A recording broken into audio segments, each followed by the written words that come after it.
This is Pokemon Emerald EX Speed Choice, a ROM hack that can bring most of genetic mechanics and quality of life features to the original game, like updated abilities, the physical and special split, multiple use DMs, and the fairy typing without changing it that much. Today, I'm going to try and see how easily Mega Charizard Y can beat Pokemon Emerald with those updated mechanics. The first fight against May goes amazingly.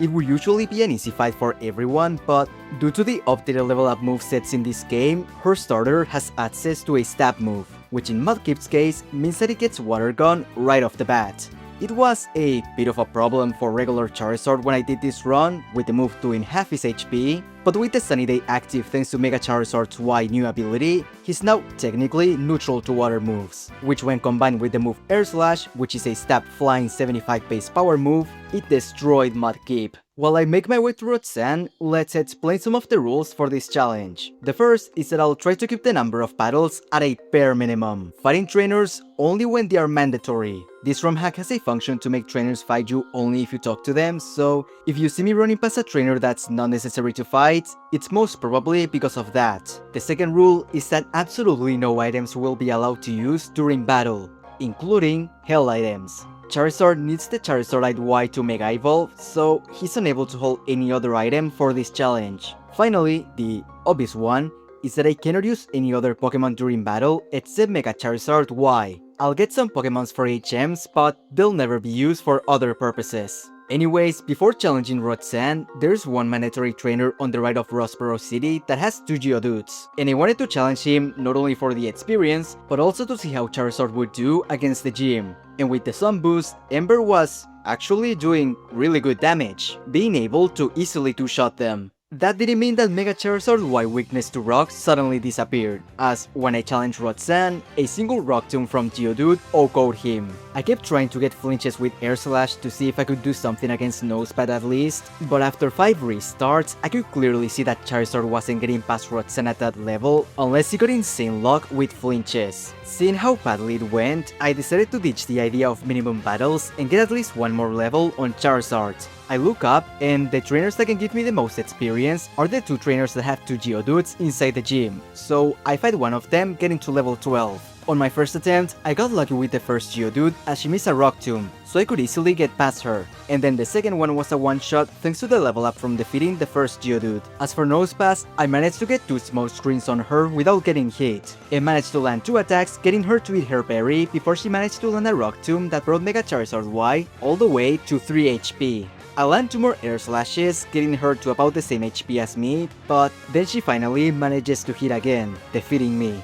I kept trying, but when I get back to Nosepass, it turns out that Rock Tomb is arranged to KO Charizard. So while I could keep trying like 100 more times, I feel like it would be better for my mental health if I just fight the other trainer that has 2 Geodudes to get another level and make Rock Tomb not a one-shot anymore. It takes me almost 50 more attempts, but eventually I get the luck necessary to win against Nosepass, with not only more bulk, which, as I said, meant that I could leave an attack from her, but also more firepower from Mega Charizard Y, which made it take less turns to knock out the Nosepass. Moving on from one of the hardest fights for Charizard, we move on to one of the easiest, as Broly's fighting types take tons of damage from Air Slash. It shouldn't be a surprise that I didn't have any problems on this fight, as not only is Air Slash a really strong move that's stab and super effective against his Pokemon, but it's also coming from a Pokemon that has 159 special attack.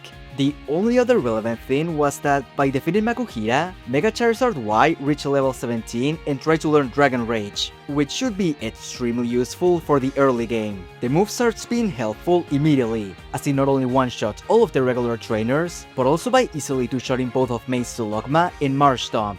I don't think I really needed the move though, as I still had Air Slash, which should have done decent damage. Now, I haven't talked about it yet, but while I defeat the rest of the trainers before Watson, let's talk about the differences between regular Charizard and Mega Charizard Y. The easiest one to notice is the change in ability going from Blaze, which boosts fire moves when on low HP, to Drought, which sets off the sun, boosting fire moves and weakening water attacks, just like Groudon. The other one is the change to stats, which massively raises Charizard's special attack alongside his physical attack and special defense. All of these changes should make it easier to deal against the water-type trainers, while also giving Mega Charizard Y some incredible firepower, not only from his, well, fire moves, but also by eventually giving him one-turn solar beams. Let's just hope that it's going to be enough for the last two fights of the game, because besides Roxanne, those were the points at which regular Charizard struggled. Next was the Watson fight, and unexpectedly, it was a complete sweep. All of his Pokemon were one-shots with the move Ember, mostly thanks to the Sun boost. I got lucky on Manectric as I got a crit against him, but even without that, the most he could have done was using Thunder Wave, which might have required some luck, but I'm sure that I still would have won after some attempts. The next part of the story is the fight against Team Magma, but before that, in Full Arbor Town, there's the move reminder. I could trade a hard skill and teach Charizard again any move that I deleted, which might seem like a small thing that I shouldn't even bother to mention, but I could also teach him moves that he might have missed at level 1, and there's actually a ton of moves. In the end, I taught him only Heat Wave, which is a special fire 95 base power move that has a small chance to burn. There were other options like Dragon Claw or Flare Blitz, but since Mega Charizard Y is more of a special attacker, I just went for Heat Wave. That means that before the 4th gym, Charizard has access to 2 stab moves that are over 70 base power, with one of them being boosted by the sun. Not only that, but he can also learn at any time some nice coverage moves, like Shadow Claw, Dragon Claw, and now Dig thanks to the TM, with the last one helping cover for 2 of his 3 weaknesses, even if it's coming from a physical move. I could also teach him Return right now, but as an added rule, I decided to not teach him any move that almost every Pokemon can learn, like Toxic, Double Team, or Rest. They just make every solo run look the same, so I think it's better if I just don't use them. The Maxi fight was after, and it wasn't any problem thanks to the new Heat Wave. Mariana was a one-shot, and while the camera up took a bit longer thanks to living on a Sliver and Urslash and setting up an Amnesia, Dragon Rage was still doing great damage. As for Zubat, I don't think I need to tell you how that went. Flannery is next, and I was a bit worried, since with Drought, I gave her a Sunny Day boost to her moves for free. Not only that, but the fight started horrendously, missing Air Slash against Numel twice. Thankfully, the most she did was land a weak takedown before getting knocked out. As for her Camerupt, it got flinched by Air Slash, so even though she healed, it only took 2 more attacks to defeat her. For Torkoal, Air Slash once again was doing great damage, with her only managing to land a weak Body Slam. Last was Logma, but you know.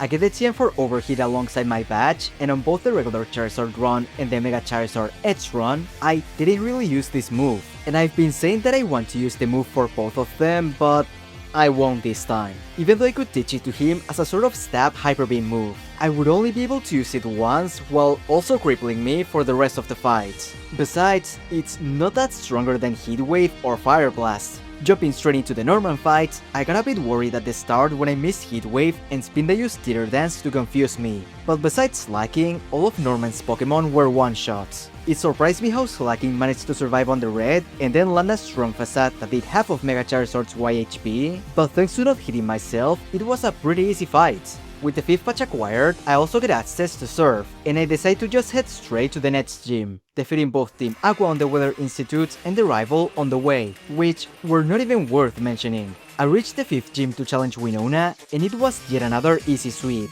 Most of her team members were O-code, with the exception of Altaria, but even she got to half from a sun-boosted Heat Wave, while doing almost no damage with Aerial Ace. Even more surprising was Pelipper, who straight up got one-shot by the move. The next fight I'm supposed to do is against Matzi on the Team Magma base. But before that, I take a bit of a detour to grab both the TM for Sunny Day and Solar Beam to get what's probably going to be Mega Charizard's Y final moveset. With Fire, Flying, and Grass moves, there's not a single Pokemon in the game that doesn't take at least neutral damage from this moveset. And with both the Sun to make Solar Beam a one-turn move and the boost to the damage for Heat Wave, I see very few Pokemon managing to survive an attack from Mega Charizard Y.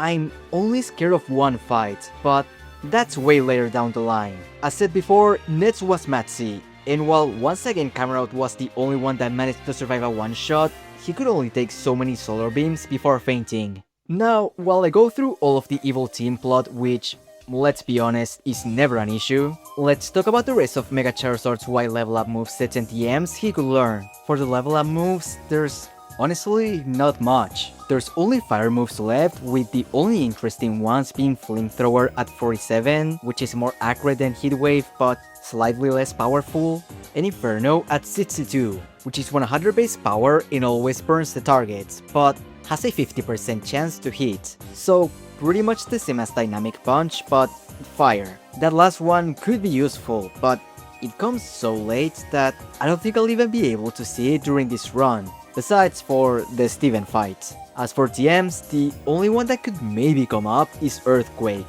but I don't think I can replace any of the current moves Charizard has for it. And with both fire hitting for super effective damage, most of the types ground also hits, and the move using the physical attack stats, I'm not sure if I'm going to use it. I don't know, Charizard's moveset seems pretty good right now.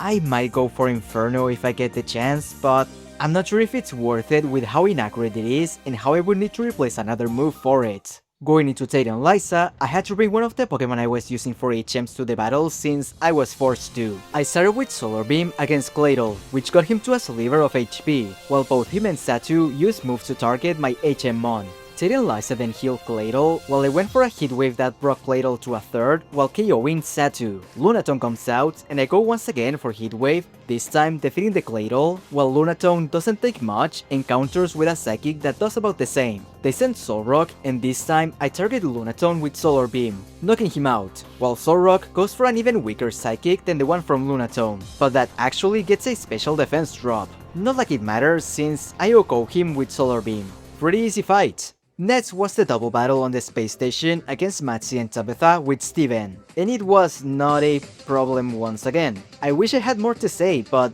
after defeating Titanializa, this fight is just way too easy in comparison. Heatwave boosted by the sun is just a really strong move, especially in double battles. Last of the evil team fights is against Archie, and like always, it was a sweep. The final gym leader is Juan, and the only real threat was his ace Kingdra, but he took more than half from a Solar Beam, so it wasn't an issue. It only got slightly troublesome against Whiscash, since I still haven't taught Charizard Sunny Day, the sun ran out, and he used Rain Dance, but Whiscash took way too much damage from Air Slash, so like I said, it wasn't an issue. Finally, before the league is Wally, and it was a pretty uneventful fight, with the exception that Altaria managed to survive a heat wave and that I missed a hit against Magneton, countering with a Thunderbolt that did half of Mega Charizard's Y HP, but besides that, nothing important happened. Okay, there's been a couple of troublesome fights.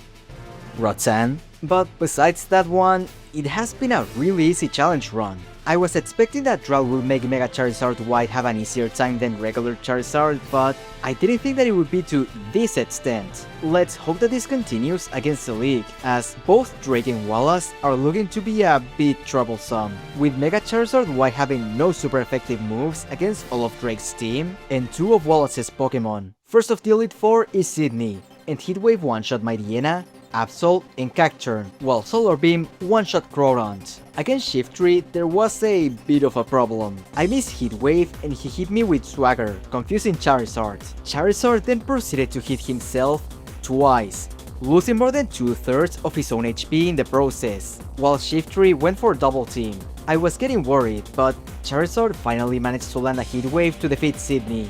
Second of the Elite Four is Phoebe, and while her first Dusclops tried to stall with Protect, which is actually a pretty good strategy in this case because of the sun, as soon as she missed one, she got OHKO'd, which was the same for the rest of her Pokemon. Third of the Elite Four is Glacia, and everything was an OHKO all the way until I reached Walrein, who lived on a Silvery Solar Beam and managed to stall with healing items long enough that the sun ran out. I then went for Air Slashes that did significantly less, but still managed to get a 3-shot against her, only getting hit once by a Surf that did massive damage. Last of the Elite Four is Drake, and on my first attempt, Air Slash was barely not a one-shot while he countered with a Rock Tomb that did way too much damage. Air Slash was a range though, so I managed to beat him on the next turn. Then came Salamence, outsped, and hit with a Rock Slide that obviously defeated me. Since Air Slash was a range, I'm going to keep trying until I can get to Salamence at full HP. Next attempt, I get past Shell Gun at full HP, but when I land the Air Slash on Salamence, it does about half while his Rock Slide OHKOs me. I don't like it, but it might be possible if I get a miss from Rock Slide or a flinch from Air Slash. hopefully not the two of them on the same fights. It takes me many attempts, but eventually I get to Salamence again at full HP and manage to get 2 flinches on him. It still wasn't enough to defeat him thanks to his berry, but after he healed with a full restore, it only took 2 more attacks to knock him out. King Truck came out and the sun had already faded away. I still haven't taught Charizard Sunny Day for some reason, so I had to take a Surf from Drake's Kingdra, which did a lot of damage. Thankfully, I was able to get a 2-shot with Air Slash. Altaria was next, and Air Slash did half, while his Double Edge didn't do much, so he went down easily. But all this damage is getting Charizard dangerously close to fainting. Last is Flygon, and once again, Air Slash doesn't get a 1-shot. He hits with Dragon Breath, and it brings Charizard to only 30 HP, allowing me to finish him off. It got really close in the end there, but I feel like if I ended up losing on this attempt, Sunny Day would have made it possible. Finally, it's the champion, Wallace. And before the fight, I decided to finally teach Mega Charizard Y Sunny Day, since I know I'm going to need it for this fight. It took me some attempts, but in the end, I got this run. It started with Wailord, and he was obviously a 1-shot with Solar Beam. Next was Tentacruel, and this one took a couple of tries due to using Toxic. In this one though, he went for Hydro Pump, which got weakened by the sun and didn't do much, while also allowing me to 2-shot him. The Ace Melodic was next, and I got a crit Solar Beam for an Oko, which was 100% necessary. Then was Ludicolo, who was obviously a 1-shot with Air Slash, which meant that Whiscash was next. The sun faded away, so I used Sunny Day while he went for a Surf that did way less than I expected. He was then easily defeated by Solar Beam. Last was Gyarados, and Air Slash did about half while he used Dragon Dance. He outsped now, but Surf wasn't doing much. However, when I used Air Slash, it got him to a sliver of HP. Wallace obviously healed, and that turn gave him enough time to make the sun fade away. And since he outsped now, he defeated me with another Surf. I am not getting that lucky again. Between Tentacruel using Hydro Pump and the crit against Milotic, I would need even more luck on top of that to be able to win. Getting either another crit, hit a very specific range, or a flinch. I don't think that's going to happen anytime soon, so I'm just going to use the rare candies. There are 17 rare candies throughout the Hoenn region, and only 2 are locked behind a trainer battle, so I gave myself 15 through the debug menu, and gave Charizard 5 to both get a better range on Gyarados and hopefully survive against Milotic.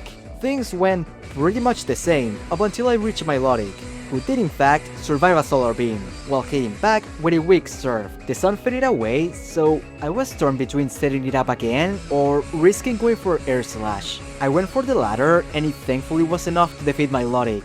Once again, it went the same up until Gyarados, but thanks to not KOing Milotic immediately, I'm going to the fight with less HP than last time. I guess it didn't matter though, as Air Slash got a flinch, and thanks to the extra levels, Mega Charizard Y was able to win against the champion Wallace. That was honestly easier than I expected.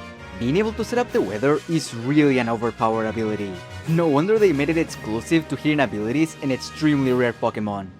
Oh, and Avomas no, but Hail wasn't good until Gen 9. Debatably Gen 7 and 8 with Alola Ninetales and Gigantamax Lapras with Aurora build and all of that, but I'm getting sidetracked. Now, as you probably know, the run is not over yet.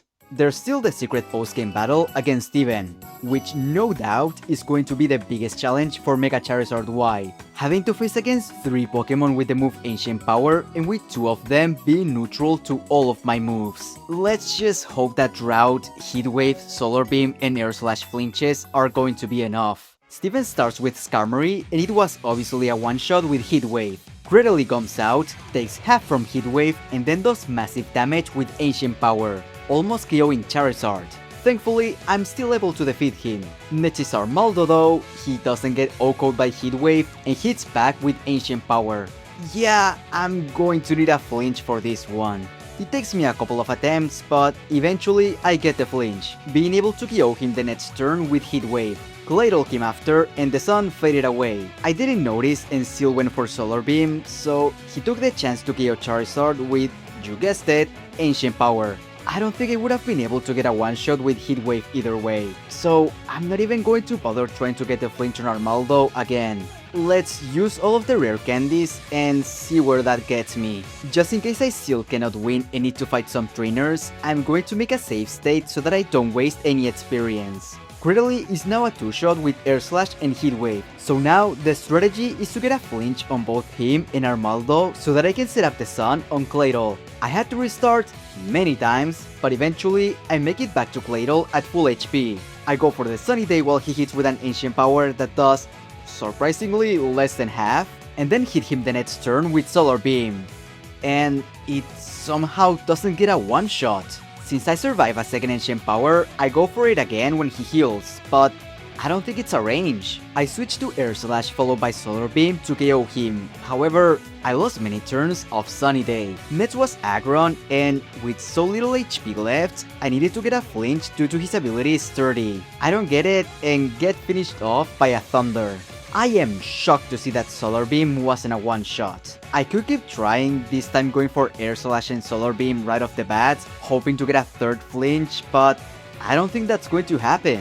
And even if I do, I fear that Thunder from Aggron is going to do way too much damage. Unfortunately, I don't see any other way but to resort to fighting trainers. There's many places I could go to fight high-level trainers, but I decided to only fight one who's going to give me the most benefits. I go to Lilycove City to fight the rival to get access to them all, but there's an issue.